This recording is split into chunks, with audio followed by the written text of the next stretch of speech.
Okay, there's a mitzvah in the Torah that everyone give a machzis shekel, a half a shekel, every year. This mitzvah, most commentaries, most of the Moinei HaMitzvahs, most of those Rishonim who record the mitzvahs and sort of explain the count of 613, etc., they derive this mitzvah from the verse in the beginning of Parshas Kisisa, which is the end of Shemot chapter 30, where it says that everybody should give a half a shekel. Now, in the context over there, it was part of counting the Jewish people. But the Psukim read, this is what they should give everybody who is over al pkudim, everybody who gets counted. From 20 years and up, everybody gives a half a shekel, and then you use that money is then used for the service in the temple. Now, in practice, we're going to get the way this was done in the time of the Beis Hamikdash was that during the month of Adar, preceding Nisan, that's when all the Jewish people from throughout the land of Eretz Yisrael would give their half a shekel, and there were stations set up in various locations throughout the land for everybody to give their half a shekel, and then there were messengers who were sent to give this money to the Beis Hamikdash, and on Rosh Chodesh Nisan is when they were Toirim Trumas Halishka. That means on Rosh Chodesh Nisan, any money left over from last year was put away into a separate fund, which had its use, and from now on, all communal sacrifices were purchased from the money that had just come in from this past month, and that lasted for the whole next year. We know that around Purim, this time of year, we have what's called the Dalet Parshas. There's 4 Shabbosim, 2 before Purim and 2 after Purim, in which we read a special maftir from a second Sefer Torah. And the first of them is Parshas Shkolim. We did that last week, Shabbos Mevorchim Adar Sheni, where we read Parshas Kisisa. This year it actually worked out interestingly that it was literally the Parsha of the week before. We read Parshas Kisisa, then the following week, Vayakel, from after we took out a second Sefer to read 4 columns back, the first paragraph of Parshas Kisisa. And Rashi and Megillah says that the reason we read Parshas Kisisa then it is based on when this mitzvah was applicable in the time of the Beis Hamikdash. That was a way of reminding everybody that now is the season for you to go and send your half shekels to the Beis Hamikdash. The Mishnah Brura adds an interesting point where he says that when we read Parshas Shkolim, it's Nishal Mafarim Sufasenu. That there's the concept which we're all familiar with from other parts of the prayer, that we recite verses of the sacrifices, all the laws and the mishnayos of the sacrifices, as a way of, in the words of the prophet, purchasing bulls with our lips. So because we don't have the opportunity to actually bring karbanos, so by reciting the psukim, we accomplish that. So the Mishnah Brura says that nowadays when we read Parshas Shkolim, it's not just like it used to be to remind everybody to send in their half a shekel, but the actual reading of Shkolim and the listening to the laning is a fulfillment thereof. In the Mishnah Brura, there is no tzion for this. There's no source for it. So it seems as if the Mishnah Brura is saying it on his own. However, I do believe that this concept can be found at least implicit earlier. One source that I noticed was in the Sefer HaChinuch, in Mitzvah Kufhei, Mitzvah 105. He says, "V'achshav ba'veineseinu, she'ein lanu mikdash lo shekalim." Nowadays, when due to our sins, we no longer have a temple, nor shekalim, nor the chatzi shekel. No, b'kol Yisrael l'zeicher David is a practice of all Israel in remembrance of this mitzvah. Likros b'veis hakneses b'chol shana v'shana parshasu, to read aloud in the synagogue each and every year this passage of the Torah, shal yisisov l'kachta kesef hakipurim, etc. So the Sefer HaChinuch also seems to be implying that nowadays we read this parsha in the Torah, not just as it used to be as a reminder. Again, he doesn't. The way the Sefer HaChinuch presents it, you would think that the whole Parsha Shkolim was only instituted after the Beis Hamikdash was destroyed, but I think it's quite obvious that that's not the case. Like we quoted before from Rashi and the Mishnah Megillah, which talks about the Dalet Parshas, it seems clear that it used to apply already then.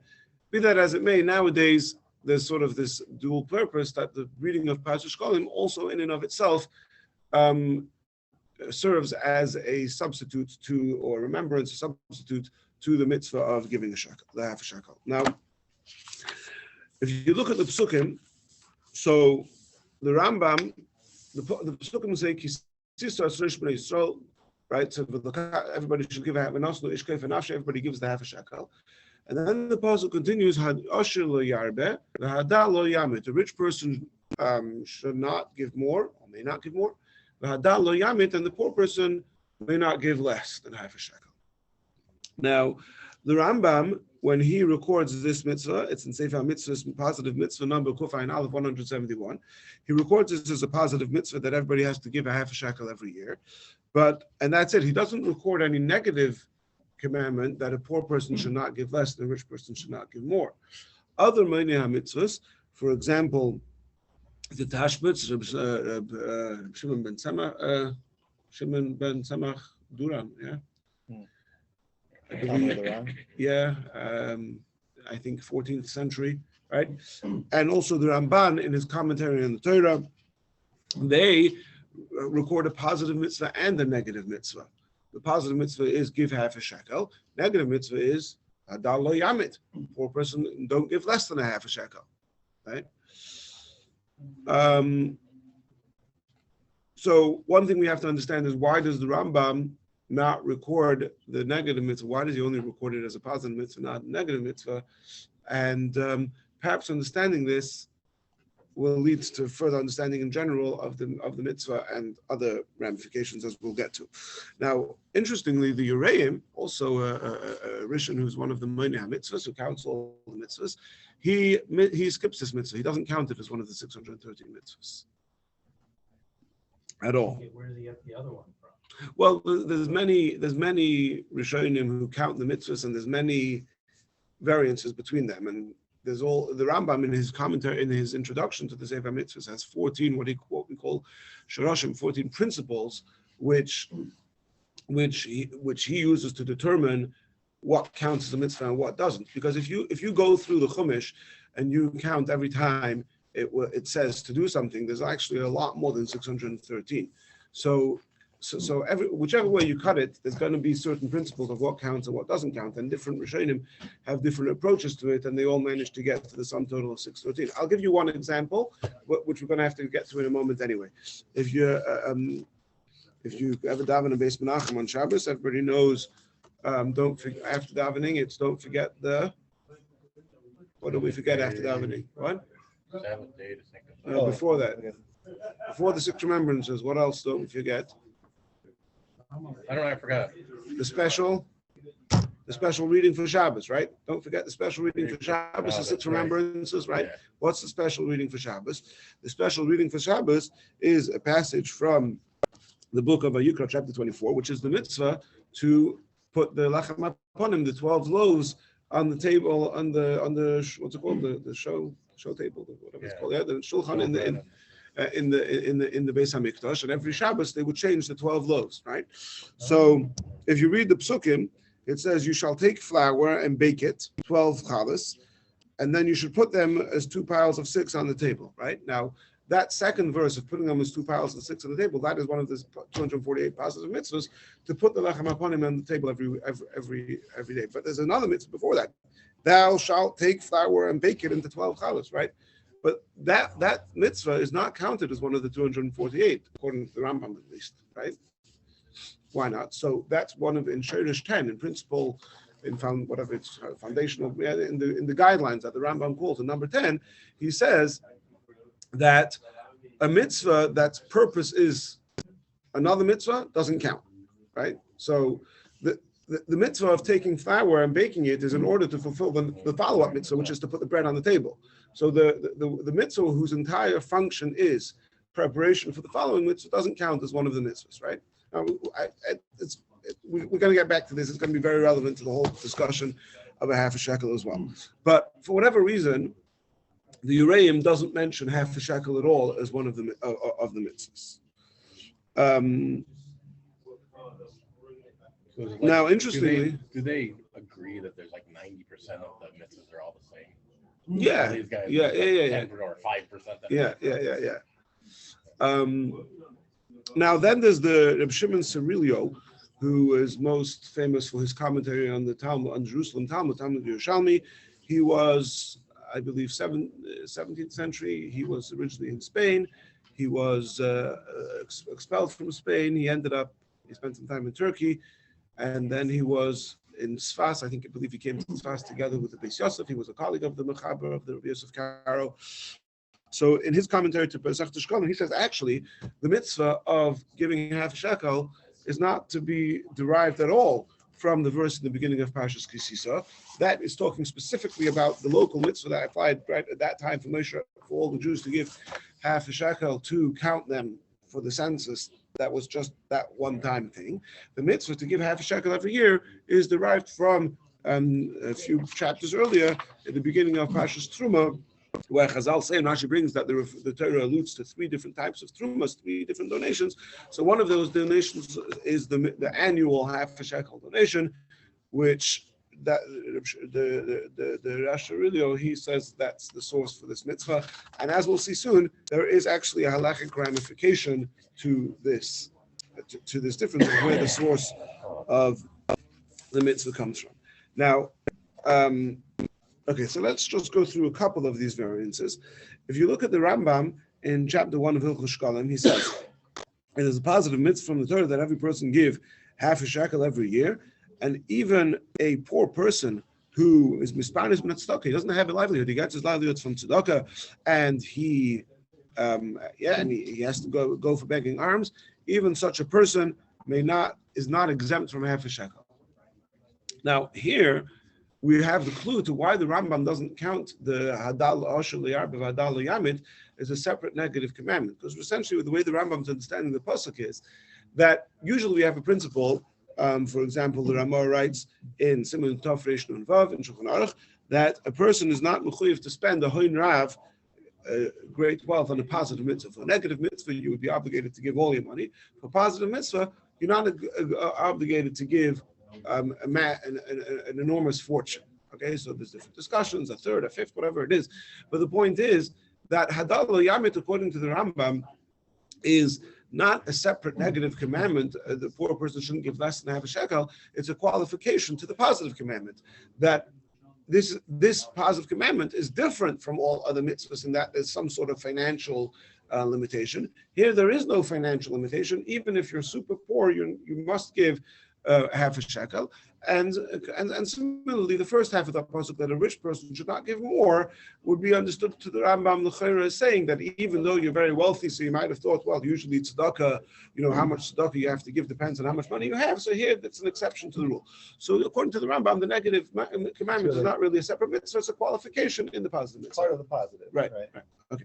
Now you have to do this, and there's no limitation to this obligation, right? As opposed to other times when right. Now, the Uraim, we said he doesn't count this mitzvah at all. Why not? So one suggestion is that remember we just brought the Rambam that v'lakach toseilas, taking the flour is not one of the mitzvahs. Mm-hmm. Well, perhaps Uraim has a similar perspective on the half a shekel. The mitzvah is not to give half a shekel. The mitzvah is to bring karbanis on the mizbeach. You need money to buy the karbanis. You need money to buy all the animals. So there's a mitzvah, just like there's a mitzvah to take flour and bake it to get the bread on the shulchan. There's a mitzvah to take half a shekel and collect it into the treasury in order to be able to bring sacrifices, right?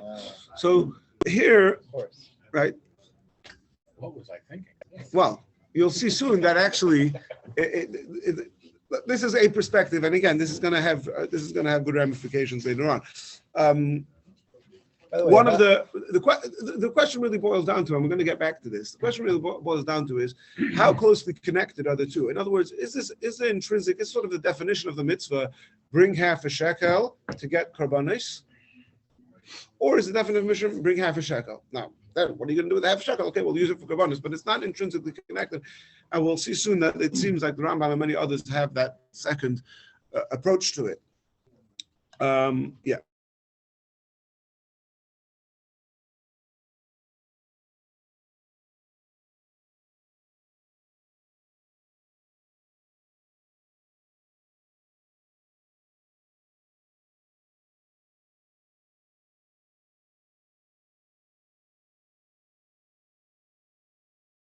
the good question. Wouldn't it be okay? That's so not to have Jewish, right? Different malacha numbers, 600, 700. So it's interesting. The Gemara Jews says, not disagreeing is not, there's certain things which is so good that could you imagine if there were like some community like had different calendars and some communities were doing Pesach now and some people is a leap year or not leap year, like there's so many, like when is the Shemitah year? So we're keeping Shemitah this year, but there are opinions of Rishonim that have a different count for when Shemitah is, right?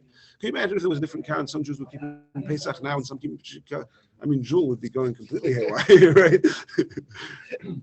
So actually, the source in the Talmud for it is interesting. You would think like, come on, there should be more than that. It's a Gemara in Makkas that says Torah tzivulanu Moshe. Moshe commanded us the Torah. The word Torah is Taf is 400, Vav is 6, Reish is 200, and Hey is 5, so that's 211. And we know that that the first two of the Ten Commandments we heard, all the Jewish people heard directly from God. So Torah tzivulanu Moshe. Moshe commanded us 611 mitzvahs. The other two we heard from Hashem. So 611 plus 2, get out your calculator, is 613. If I recall correctly, don't quote me on this, but if I recall correctly, the Rambam talks about this. It can't be that this whole sort of very difficult exercise that so many of the Rishonim get into to determine exactly what are the 613 and what's the relevance of it, et cetera, et cetera. I mean, there should be more substance to it. If I recall correctly, the Rambam writes something along the lines of, this is tradition. The tradition is, and nobody disagrees with this tradition, funnily enough, that there are 613 mitzvahs. It's alluded to in that gematria, but obviously the source for it is much more all-encompassing than that. Right. Okay. Now, in addition to reading the parsha of half a shekel before Rosh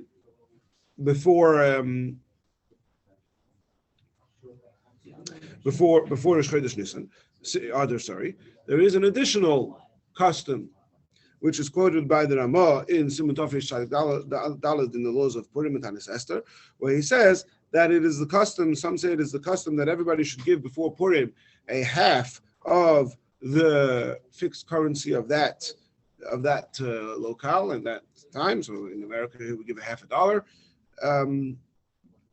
as a remembrance to the Machzas HaShekel that they used to give in others. So again, the Ramah is agreeing that the mitzvah doesn't apply nowadays on a biblical level in absence of a Beis HaMikdash, but as a remembrance to it, just like we said before, as a remembrance, we read Parshas Shkalim, as a remembrance to it, we all give half a shekel.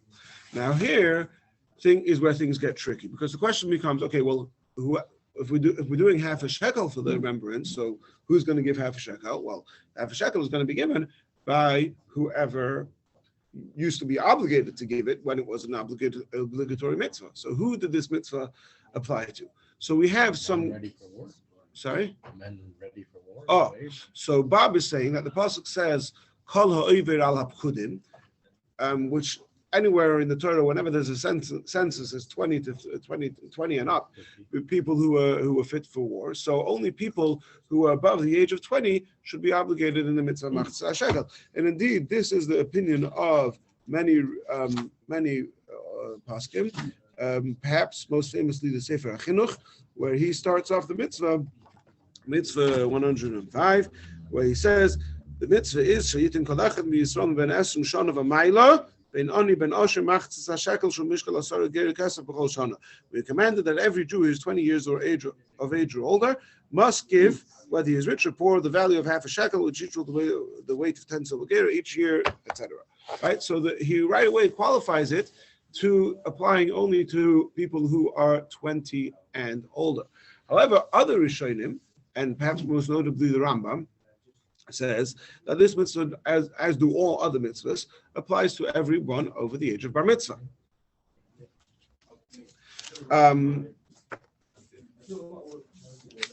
The Ramah in Shulchan Aruch over there, where he says that that the minhag is to give half a shekel. So he starts off by saying, the obligation to give half a shekel before Purim is only for people who are 20 years and older. And right away on the side of the Shulchan Aruch, you have the Magen Avraham, who says, well, actually, according to other authorities, even from the age of 13, would be obligated to give a half a shekel. Now, the Mishnah says,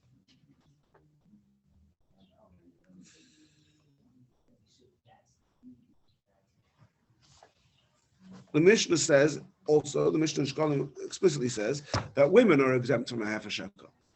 Now, there's some question as to why women are exempt from half a shekel. The most obvious solution would be kol ha'over al ha'pkudim, like you said, that it's the count, the mitzvah machzah shekel was for anybody who was over al ha'pkudim, who goes into the count for, who's fit to go to battle, etc. So because women didn't go to battle, they were exempt from this mitzvah.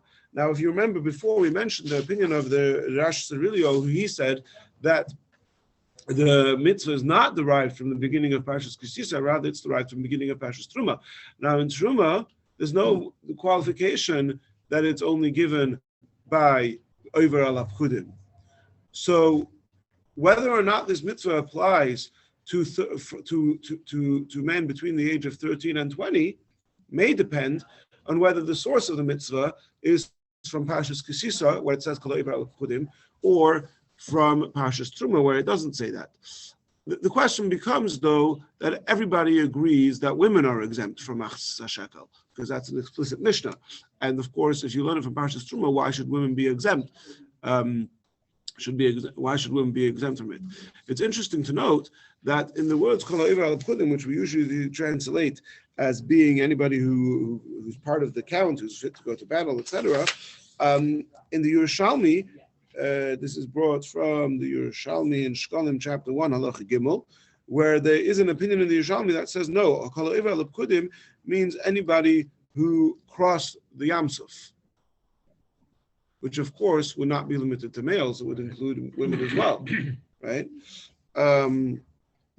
Now, this opinion doesn't seem to be accepted lahalacha. As we said, women are exempt. It's just interesting to note. I was just thinking about this, that if you were to accept this interpretation quoted in the Yerushalmi, that ha'over al ha'pkudim means anybody who crossed the Yamsuf, then not just women and not just boys over the age of 13, even infants, right? Everybody crossed the Yamsuf. So I didn't see anybody saying this, but it's interesting to note that in practice, the minhag is, the Mishnah Berurah brings this, Ali Rabbah did this, and this is indeed the common practice, that people give half a shekel, not just for themselves, but also for their wives, and not just for their wives, but even for all their children below the age of Bar Mitzvah. And not only for all their children below the age of Bar Mitzvah, the Mishnah Berurah brings that the minhag is even to give for a pregnant woman, for the fetus. Right? So we're giving for the sacrifice for the community, right? Yeah, nowadays it doesn't go to sacrifice. Now it goes to nowadays we give it to the communal funds as a remembrance for that. But again, I'm suggesting that it could be that the minhag, and perhaps I should research this more, but just suggesting that it could be that the minhag that we have nowadays to give even for infants is in accordance with that opinion in the Yerushalmi that kol ha'over al ha'pkudim means anybody who crosses the Yamsuf. Just a suggestion. Anyway, Lamaisa, what we have here is that we know for sure that women are exempt from half a shekel. We know for sure that men above the age of 20 are obligated. And the question becomes, well, what about men between the age of 13 and 20? And also, there's a machlokes whether kohanim and Leviim, from the tribe of Kohen and Levi, from the tribe of Levi, are they part of the mitzvah machzah shekel? And that's also a machlokes, a big machlokes. So in terms of a poor man's half-day work, how much is half a shekel? Is that like a half-day work? Is it half an hour of work? Like a lira. It's a couple of years ago was like nothing. Right. 1/100th. Right. I can't give you the exact price of a half a shekel. I could Google it. It's not hard to figure it out, but it's a certain weight of silver, not very much. A few grams of silver. I don't know exactly how much. Yeah. It's interesting that the mitzvah to give a shlish, the minimum amount of tzedakah that a person has to give. We've discussed this in the past. regardless of giving 10% or 20%, is the mitzvah that nobody should give less than a shlishis shekel, than a third of a shekel every year. Now, it's also based because the shekel, the currencies changed. They added, the shekel became bigger. So in the times of the Nevi'im Achronim, what was then called a third of a shekel was equal in weight to what was called in biblical times a machzis shekel. So that's connected, right? Okay, now, here's where things get exciting, because I should mention also there's the middle shitta. The Gra suggests the middle shitta that there's two aspects to the half a shekel. One is the mitzvah to give it, and one is the atonement that it accomplishes. So he says that mitzvah the mitzvah. So if you're 13, you have the mitzvah, but mitzvah the atonement. There is, in certain contexts, there's this principle that below the age of 20, a person is not bar onshin, is not punishable. For onshin minashamayim, yeah, there are certain places where we say that below the age of 20, a person is not punishable, and so the atonement aspect of the machzis shekel doesn't apply to until the person is 20. That's how the Gra deals with it, and. Rabbi Weiss brings over here that from Rabbeinu Bechaya that even though the 13-year-olds were obligated to bring half a shekel, but you wouldn't be mashkin them, you wouldn't force them to give it until they were 20. Okay, now here's where things get exciting. In the Sefer Torah Tmima is the original Baruch Epstein. He quotes from the Psamim Rosh. Now the Psamim Rosh is a very controversial sefer. Beyond the scope that you can give a full class on the history of Psamim Reish, but the Psamim Reish was originally published as Shuvas of the Rosh, responsive from the Rosh. The Rosh is one of the most prominent sources for Halacha, the father of the Torah. And Psamim Reish was published a few hundred years ago. I don't remember offhand the date, but I guess about 500 years ago. Yeah, so it was published by Psamim Reish, a manuscript that was discovered from the Rosh, from a student of the Rosh, and for many, many years, this sefer was considered a phenomenal sefer. It was quoted throughout the scope of Jewish responsa and works. The Psamim Reish was heavily relied upon and quoted, etc. What later became suspect and then evident that actually this whole Psamim Reish was a forgery written by one of the Maskilim with a specific agenda, and it's nothing to do with the Rosh or Talmud of his, and it's a very late work. Nevertheless, it becomes tricky because other things that were found to be forgeries usually were found fairly quickly. For example, famously the Yerushalmi Kodshim, there was a certain Yehuda Friedlander who, I don't know if that was his real name or whatever, his pen name, but there was a certain Yehuda Friedlander who claimed to have discovered an ancient manuscript of the Jerusalem Talmud and certain tractates in Kodshim, and the whole Kodshim anyway, but that was very quickly, relatively speaking, found to be a forgery. And so you don't find, there's no sort of major halachic history relying on the Yerushalmi Kodshim. It's not really, it's academically, it's a very interesting topic, but halachically, it's almost a non-issue. Whereas the Psamim Reish, which, as we'll see, Rabbi Akiva Eiger and numerous other Gedolei HaPoskim quoted and relied upon the Psamim Reish. So what do you do now that you've discovered it's a forgery? Well, you can't just delete all these things. So the Psamim Reish remains sort of, we always quote it and we always give the disclaimer, while the Psamim Reish, snicker, but at the end of the day, we're still working with the Psamim Reish, right? So Torah Tzmima quotes this Psamim Reish, as does Rabbi Akiva Eiger, and he says a fascinating thing. He says, so women are obligated to pray. There's a discussion exactly what's women obligations in prayer. Most Ashkenazi authorities rule that women are obligated to pray every day Shachris and Mincha.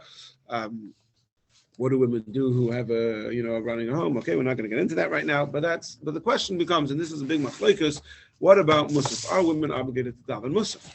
Says the Psamim Reish, quoted here by the Torah Mima, and Rabbi Akiva Eiger brings it in Shulchan Aruch in chapter Kuvav, which is where it talks about women's obligation in prayer in general. And he says that women are not obligated to daven musaf. You know why? Because women didn't have to bring carbon musaf, they didn't have to give a half a shekel. Right? Where did the carbon musaf come from? Carbon musaf was purchased with a half a shekel. Women, it's explicit in the Mishnah, did not have to give a half a shekel. So if they didn't have to give a half a shekel, they weren't part of the carbon musaf. They weren't part of the carbon musaf. They don't have to daven musaf. When it comes to other tefillas, shachas and minchas, even though they correspond to sacrifices in the temple, but at the end of the day, it's a prayer. It's not limited to that. It corresponds to that. But the prayer in and of itself is you're asking Hashem for all your needs. Of course, women also have needs and have to ask Hashem for their needs. Whereas musaf, it's clear in the pasuk in the laws of musaf that it is exclusively for a substitute for the carbon musaf. So women don't have to daven musaf. That's why, for example, if you miss shachris, you daven 2 minchas. If you miss musaf, you can't make it up, right? Because it's so. The question then becomes: okay, if we're going to accept this premise of Rabbi Akiva Eiger, some Rosh, whoever you want to attribute it to over here, right? If you're going to accept this premise, then the question then becomes: hold on a second. According to the Bar Tanura and the Chinuch and all the others, host of Paskim, who say that the mitzvah machzas shekel only applies to a person over the age of 20, so below the age of 20, you don't have to daven musaf. Right, so you could have a bar mitzvah boy, right? Often bar mitzvah boy, he's going to do lane and daven musaf. No, you can't daven musaf. You can't daven for the Amud Mila. You could voluntarily do it on your own, but you can't lead the congregation in musaf before you're the age of 20. Right? That would be a tremendous chiddush to say such a thing. Not only that, if you're going to take this argument to its logical conclusion, you would have to suggest that according to the opinion that Kohanim and Leviim are exempt from machzas shekel, so Kohen and Levi also doesn't have to daven musaf. Bob, you could leave earlier on Rosh Chodesh. Right? We won't be left with a minyan in Beis Menachem. Everyone's Leviim over here, right? Mm-hmm. So what do you, right? So that's again, it's a tremendous chiddush to suggest that that boys under the age of 20, teenage boys, are not obligated to daven musaf, right? I mean, that would be a thing. And not only that, actually, one of the people who discuss this is the Sefer Amudei Oir, where he brings a good raya. The Mishnah Megillah, famous Mishnah Megillah, talks about how it's describing the awesomeness of the experience of spending Sukkot in the Beis HaMikdash. And he describes how they used to go the whole Sukkot without sleeping because it was constant stuff happening, going from here to there to the Nisuch HaMayim to the Simchas Beis HaSheva. And one of the things he lists, he says, from there we went to daven Musaf. Now, who's talking over here? The author of this Mishnah is Rabbi Shua ben Hanania, who, if you look in Wikipedia, you will find out that Rabbi Shua ben Hanania was a Levi. There you go. So close, right?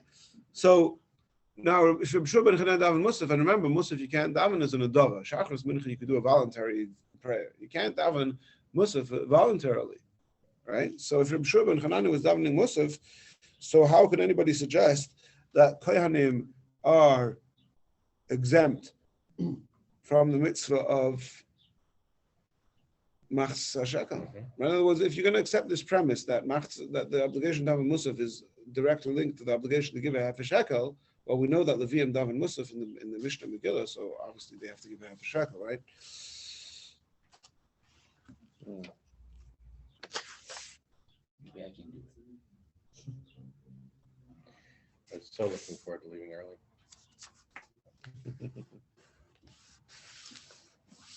Did you want to get out of the half a shekel too?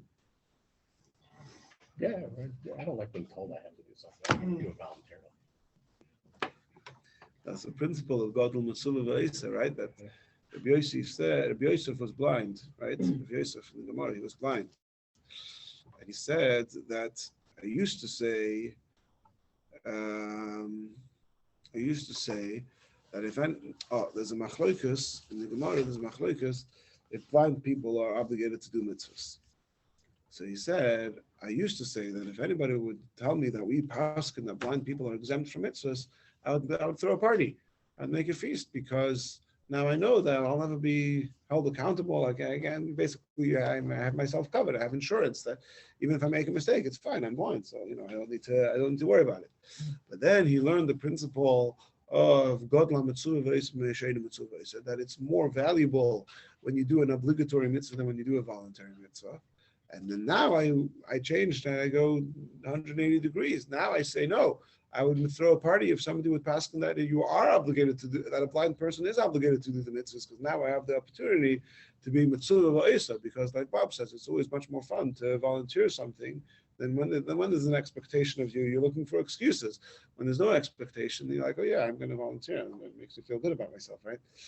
So it's very psychologically. Yeah. The premise Okay. makes a lot of sense because I'm deciding based on the goodness of my heart that I'm going to do this. Right. So that's a Right. good premise. But it actually turns out that it's greater than. So this is a question which all the Achronim talk about and grapple with, and essentially what it comes down to is that there's three possible approaches to the mitzvah of machzah shekel. This is the way I understand it. One approach is that the mitzvah of a shekel is nothing to do with the mitzvah of bringing karbonos. There's a mitzvah to give half a shekel. And independently, now we have communal funds. So one of the things that we need communal funds for is karbonos, so we're going to bring it for karbonos. Now, I'll just mention, you might, I saw before when I mentioned that Svara Ari made a face, as if that sounds far-fetched, right? You think that that's far-fetched to say that the Musaf mitzvah, the definition of the mitzvah of machzah shekel is completely unrelated to karbonos. But I want to sort of try and a little bit prove or emphasize that opinion. First of all, we mentioned before the Rambam says that taking flour to bake the bread is not counted as a mitzvah because it's just a preparation for the mitzvah of baking the bread. So then, and we suggested that would be the reason why the Ureim doesn't count machzah shekel as one of the mitzvahs, because it's just the preparation to bring karbonos. Oh well, in that case, why does the Rambam count machzah shekel as a mitzvah? Right? The Rambam is the one who says that a preparatory mitzvah is not accounted. So why does the Rambam count machzah shekel? So it must be that the definition of machzah shekel, according to the Rambam, is nothing to do with, right? Now, if you look also at the words of the Rambam, both in Sefer HaMitzvahs and also in the Sefer Hayad, in the Mishnah Torah of the Rambam, it doesn't, when he says what the mitzvah is, let me see if I can find the text, hold on. Okay, in Hilchos Shkalim, chapter 1, halacha 1, the Rambam says, mitzvahs atem in Torah lutin kol ish Yisrael machzah shekel. It's a mitzvah that say for every person to give a half a shekel every year. It doesn't say something to do with karbonos tzibur. And later on, in chapter 4, so 4 chapters later, the Rambam says, okay, what do you do with Trumas HaLishka? Right? So when he defines a mitzvah, he doesn't mention a word about karbonos. There's only 4 chapters later where he starts telling you, what do you do with the money? He says, okay, you buy karbonos with it. Similarly, in Sefer HaMitzvahs, again, in Mitzvah Say chapter, Mitzvah Say Kufayin Aleph, Positive Mitzvah 171, again, the Rambam says the mitzvah to give half a shekel every year without mentioning a word about buying with it karbonos. Also, Rabbi Shavais points out very interestingly that where does the Rambam place the laws of Shkalim? Very interesting. He doesn't place it in the books Avodah Karbonos. He doesn't place it in the books that describe Karbonos. He puts it in the book of Zmanim, in the book discussing the seasons. Right. The reason he does that is because the season of half a shekel is in other. But if it's intrinsically connected to Karbonos, surely it would make more sense to put it. Not only does the Rambam do that, go back to Rabbeinu HaKadosh, Rabbi, who was Masad of the Mishnah, and the 6 orders of tractates of Mishnah. Where's tractate Shkalim? It's at the end of Seder Moed. which is the one that discusses all the seasons and holidays, not in the book of Kodshim, which discusses sacrifices. Now,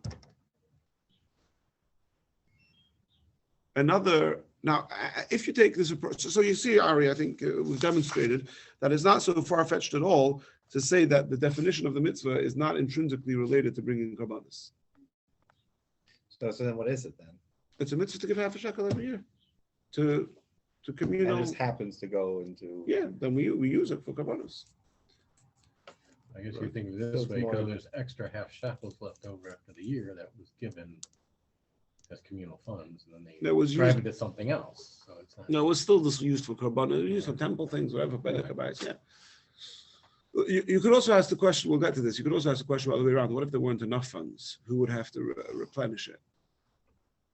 But we'll get that. We'll get to that in a moment. Just one more very important. Right now, if you say that it's not connected, right? So then the question of whether women or boys over the age of between age 13 and 20 or Kaidim and Levim have to daven Musaf, and it becomes, it's unrelated. It's not connected to Machzah Shekel, right? Now, there's a very relevant, Rabbi Weiss points out, a very strong raya, which to me, this sounds like a very, really strong proof. In Simon Mem Zayin in Shulchan Aruch, there's a discussion about whether women have to say Birchas HaTorah. We discussed Birchas HaTorah recently, right? A few weeks ago, we gave a class on Birchas HaTorah. Right? Do women have to say Birchas HaTorah? Now, why not? Because, well, the mitzvah of studying Torah doesn't apply to women. So do women have to say the bracha? Asher Kedushaну, Al Divrei Seirah, Asher Bracha Banu, do women have to say it? So the answer is that the Shulchan Aruch rules that they do, and they give two reasons for it. One of the reasons is that even though they don't have to learn Torah per se, they do have to say the Parshas HaTamid.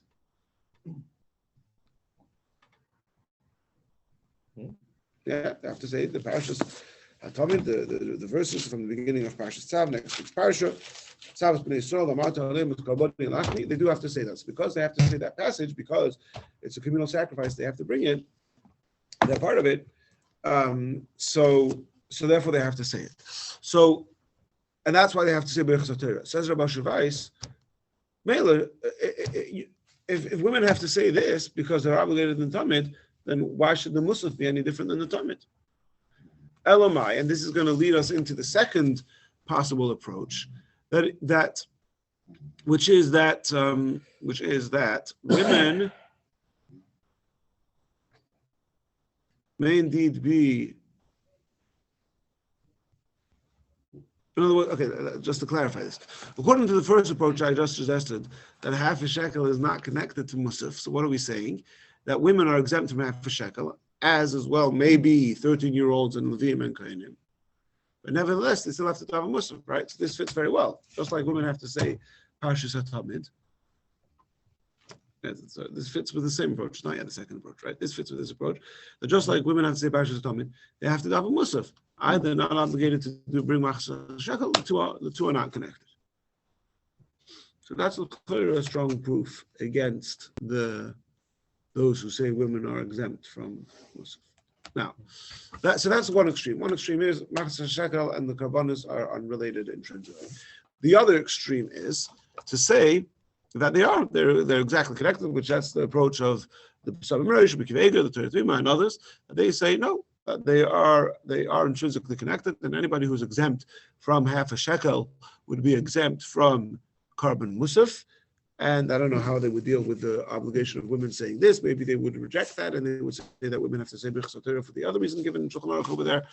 Be that as it may, and they would say that a 13-year-old shouldn't daven for the Amud for Musaf.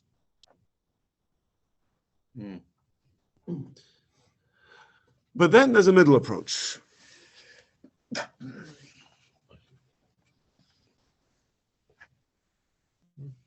And the middle approach could have two possible ways of saying this.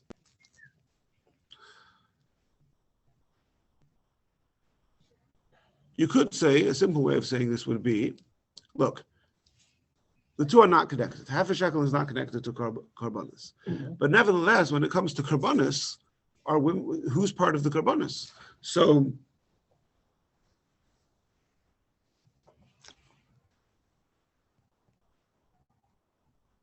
you could say, look, women women are not obligated, right? So one approach is to say, look, women are not usually incumbent upon them to take care of communal affairs. That's the man's job, is to take care of communal affairs.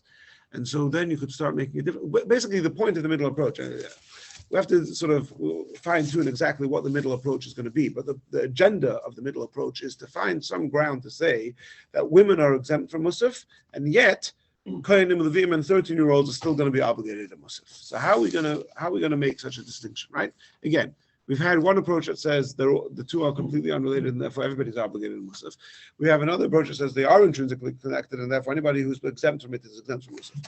Now we're trying to find the middle ground, because to say that women are exempt from Musaf doesn't sound so far-fetched, right? It sounds much more far-fetched to say that Levim are exempt from Musaf, as we saw before the Mishnah in Sukkah that records Hananya, Hananya saying that. Right, so how are we going to differentiate between Kohanim and Levim and 13-year-olds on one hand versus women on the other hand? So one approach is to say that it's just that women are not obligated in communal affairs at all. So this is not to say that women are not atoned for by the Karbanis. It's just not their concern. Versus Kohanim and Levim and 13-year-olds who may indeed be exempt from giving half a shekel, and for whatever reason, and possibly this is some sort of benefit that the Kohanim, we know that the Kohanim get benefits, they get the 24 different things, right? So this could be another benefit of part of the perks of being a Kohen or a Levi.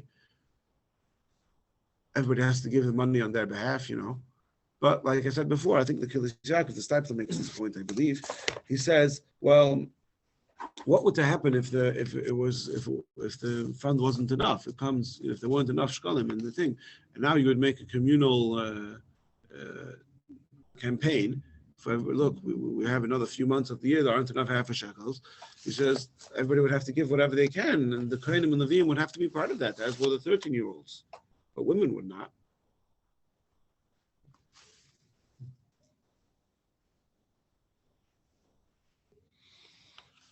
So essentially the middle ground is basically saying that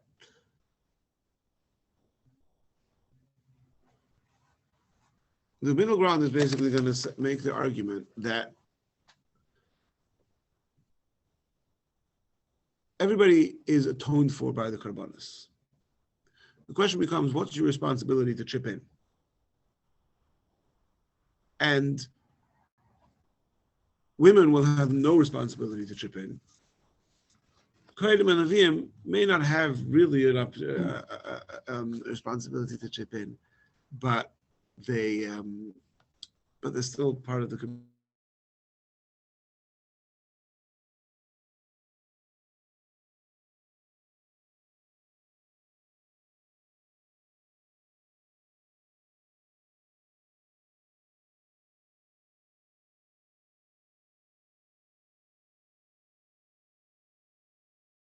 Women are, as a rule, exempt from time-bound positive mitzvahs. Now, it's difficult to suggest that half a shekel is a time-bound positive mitzvah, because even though the time to give it was in the month of Adar, that was in practice the way it was done, but biblically it could be done any time during the year. But when you start talking about the Karbanis per se, well, the Karbanis are certainly time-bound mitzvahs, right, to bring the Karban Musaf.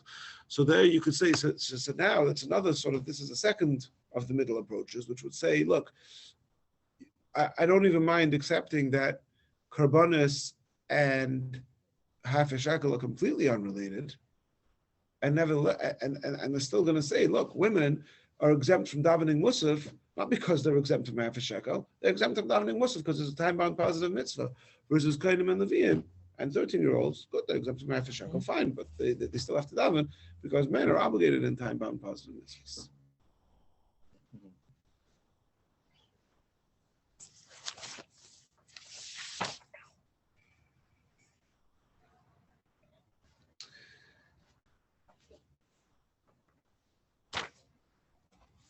Personally, I'll just finish off with this, that to me, the argument that they're completely unrelated is the one that really resonates the most. First of all, I brought to you before raya from that they have to say the Parshas Tamid every day.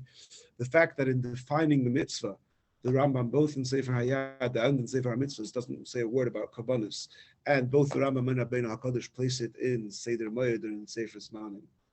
And I alluded to this before also, that the obligation of tzedakah, to give charity to the poor, the ramifications or the specifics of that mitzvah are derived from the mitzvah of a half a shekel, which again, if the mitzvah of half a shekel is intrinsically related to karbanis, then how could you then, what's the connection to poor people? Why would that teach us anything about the obligation of how much money you have to give to the poor? But if it's not intrinsically connected, so okay, so you're giving, it's about how much you have to donate every year. So fine, so we learn from that.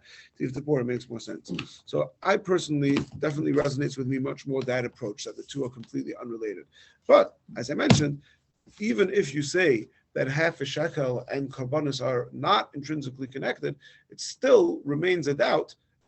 So therefore, we can comfortably say that 13-year-olds and Kohanim and Leviim are equally obligated to daven Musaf as are any of their other Jewish male counterparts. But it still remains questionable whether women are obligated to daven Musaf because it's a time-bound positive mitzvah. Now, it's interesting that in practice, it's funny because in practice in Shulchan Aruch, again, most poskim, certainly most Ashkenazi poskim hold that women are obligated to daven Shachar Mincha every day. Nevertheless, in practice, there are many very otherwise religiously devout women who don't daven Shachar Mincha every day, and various justifications have been suggested for it, but the reasons are obvious. Constraints of running a home with kids, etc., make it very difficult to do so. Yet, it is more common for women to daven Musaf because on Shabbos, many women come to shul on Shabbos, especially nowadays where it's almost all cities have an Eruv, so it's like become part of the routine that women come to shul. So a lot more women are davening Musaf on Shabbos than they're davening Shachar Mincha throughout the week, which, at least in the abstract halachic world, is a little bit topsy-turvy. Even on Rosh Chodesh, okay, once a month it's special, so they'll make an effort to say Hallel and Musaf on Rosh Chodesh, even though it's much more important for them to daven Shachar Mincha than to say Hallel and Musaf, because Hallel, certainly women are exempt as a time-bound positive mitzvah, and even Musaf, according to many poskim, women are exempt from. But anyway, that's life. That's part of the Jewish practice. Women are chayav in both Shachar and Mincha? According to most, as far as I know, according to the Mechaber says they have to daven one tefillah a day, but I believe certainly the Alter Rebbe, and if you look, there's a book in the library called Women's Halacha, Women's Prayer. I forget the name of the book, but something along those lines, from the famous and according to some people infamous Rabbi Melamed. Yeah, you followed that whole controversy. But anyway, it's a book in English. We have it here in the library, and it's a whole book of women's prayer. And he says that, look, ideally women should definitely be davening Shachar Mincha every day because that's what most poskim hold. But again, he goes through the